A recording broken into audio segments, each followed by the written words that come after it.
بسم اللہ الرحمن الرحیم۔ السلام علیکم۔ گزشتہ لیکچر میں ہم نے ان لافل اسمبلی کے متعلق بیان کیا تھا۔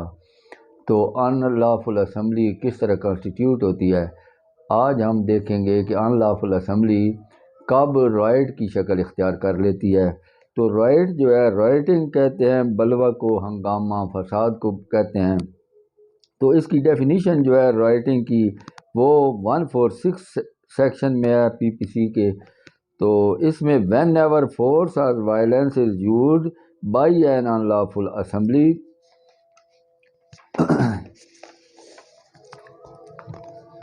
or by any member thereof in prosecution of the common object of such assembly, every member of such assembly is guilty of offense of rioting. اب جب وہ جو ہے کوئی کریمنل فورس استعمال کریں گے، وائلنس کریں گے، تو یہ بلوہ کی شکل اختیار کر لے گی۔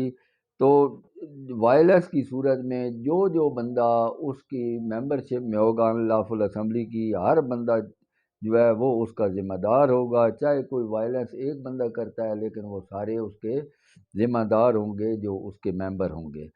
انگریڈینٹس اس کے یہ بنا لینے ہیں، following are ingredients of an offense of rioting.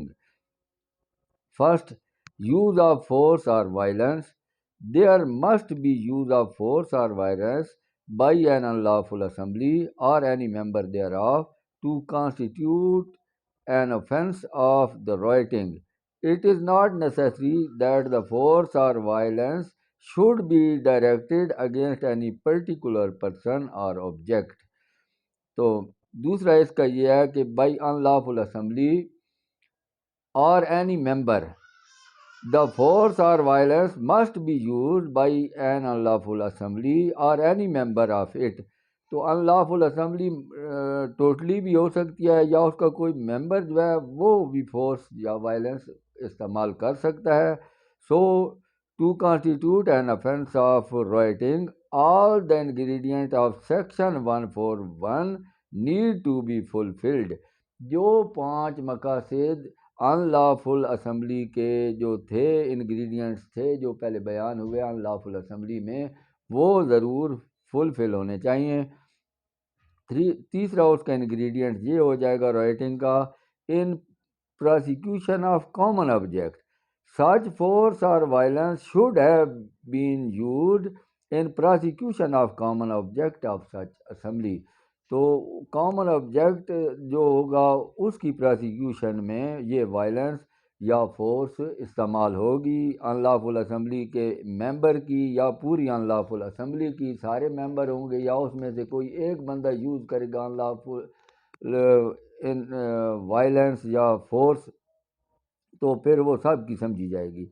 تو اس کی جو پنشمنٹ بیان ہوئی ہے رائٹنگ کی، یہ سیکشن 147 آف پی پی سی ہے۔ Whoever is guilty of rioting shall be punished with imprisonment of either description for a term which may extend to 2 years or with fine or with both. جو writing کا offence کرے گا اس کو کیا سزا ملے گی؟ اس کی امپریزنمنٹ ہے 2 سال، اور اس کے ساتھ جرمانہ بھی ہو سکتا ہے، یا دونوں سزائیں اکٹھی بھی مل سکتی ہیں، امپریزنمنٹ کی بھی اور جرمانے کی بھی۔ آگے آگیا punishment where writing armed with deadly weapon under section 148۔ اگر رائٹنگ جو ہے وہ ہوگی ڈیڈلی ویپن کے ساتھ، اگر بلوہ کیا جائے گا ڈیڈلی ویپن کے ساتھ، ان کے پاس وہ آرمڈ ہوں گے، وہ لاٹھیوں سے بالفرض یا بندوقوں سے یا کوئی اسلحہ ان کے پاس ہوگا، مسلح ہوں گے، اور پھر وہ اس طرح کا رائٹنگ کریں گے، تو پھر کیا ہوگا؟ whoever is guilty of writing being armed with a deadly weapons or with anything which used as a weapon of offense is likely to cause death shall be punished with imprisonment of either description for a term which may extend to 3 years or with fine or with both.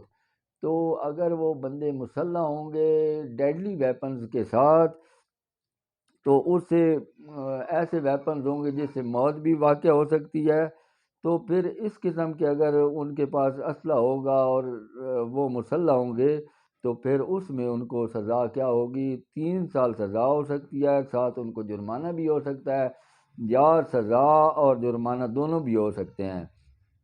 A person cannot be found guilty under this section unless he actually has a dangerous weapon in his hands۔ PLD 1981 supreme court 286 میں یہ hold ہوا ہے کہ a person can't be found guilty under this section unless he actually has a dangerous weapon in his hands۔